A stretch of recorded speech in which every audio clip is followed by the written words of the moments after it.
really blessed by an absolutely incredible translator, Lynn. And the first time we met her was just at the start of the first week of research for the project, when we had a sort of starter grant from the British Council to test the idea. And Rich said to her on the first morning, you know, we need you to mirror us in terms of our emotion and our enthusiasm and excitement. You can't just stand on the side and translate. You need to be in the action and showing my emotion. And she absolutely took that on from the first moment. And so that's been an incredible starting point to really weave the team together. And artistically, they were brought on, like we met every performer before they were involved in the show. So there are a number of the performers that were involved in that first week of development.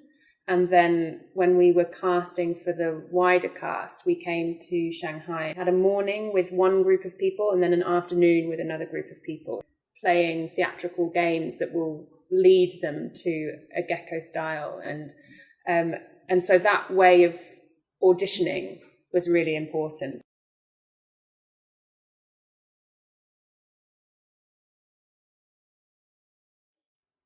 I think that from the very beginning, we were very clear with the way that we make work and the ethos, the Gecko ethos, which is to always be creative, always be looking for new connections within the work and within the story and ways of building the layers of story.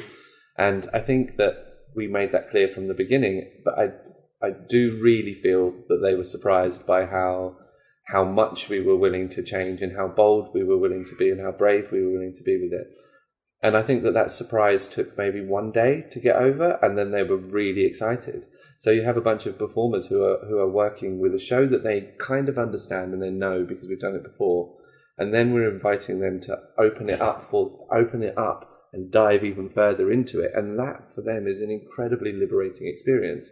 So you end up with a group of performers who are so passionate about the work. They love the show now. They loved it before, but they really love it now. And that passion, I think, is starting to come across into the audience as well. So I'm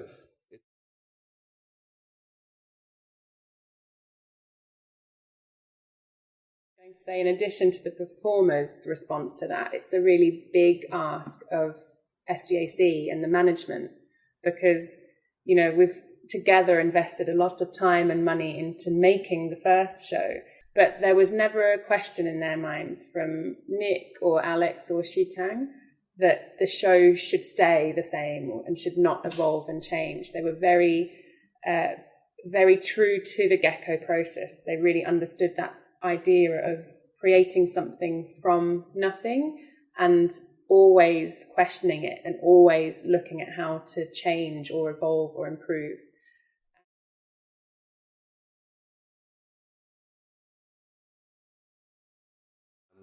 Artistically, I found that the hardest challenge is the difference in the way that we use our voice to the way that a Chinese performer would use their voice. In very simple terms, it feels like there is so much more meaning and so much more emotion in the actual words that a Chinese performer will use. And for us, and maybe it's a generalization, and maybe I'm wrong, but it feels like to me that I'm used to putting more emotion into a word to let you know how it feels. So if I'm angry, then you know I'm angry because of the emotion, not because of the word I'm saying. Whereas within the Chinese language, there's a sense of, well, if I'm very angry, I'll use this one. And if I'm quite angry, I'll use this one. And if I'm not that angry, but I don't need to change the tone of the voice. I can just say it. Yeah. And so I found that absolutely fascinating, where I say, put more into that, and they just change the word a little bit. I'm like, no, don't change the word. I still don't know that you're more angry or that you're... And so it's been a wonderful experience to try and find ways of unleashing the emotion in these performers in a more physical way that's internationally understandable.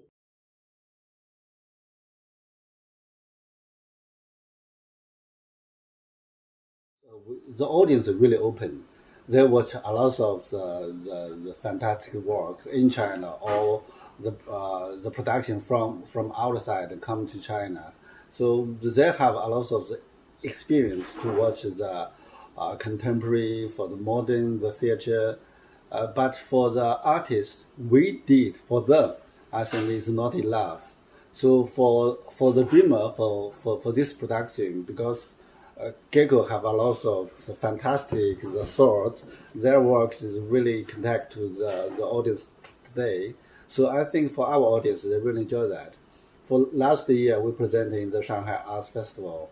The audience really liked this play. For them, from this play they can to get a lot of imagination, a lot of things that connect with them.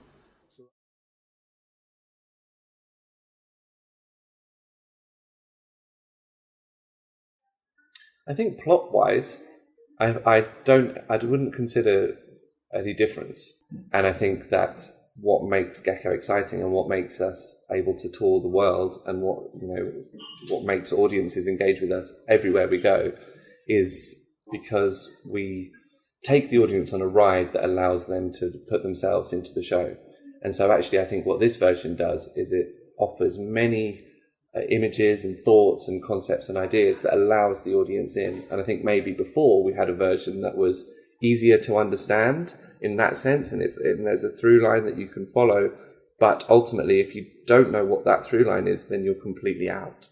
And what we're trying to do is find ways of saying, look, don't worry too much about the entire through line, consider the experience that Helena is going through, allow yourself to think about what it would be like to be in her shoes, rather than thinking, there's a play over there, I'm going to watch it, that's a nice narrative with a character and a story. This is more of an experience that allows you to come into the piece. And so therefore, I hope it's a more internationally available piece of work than the first version that we had.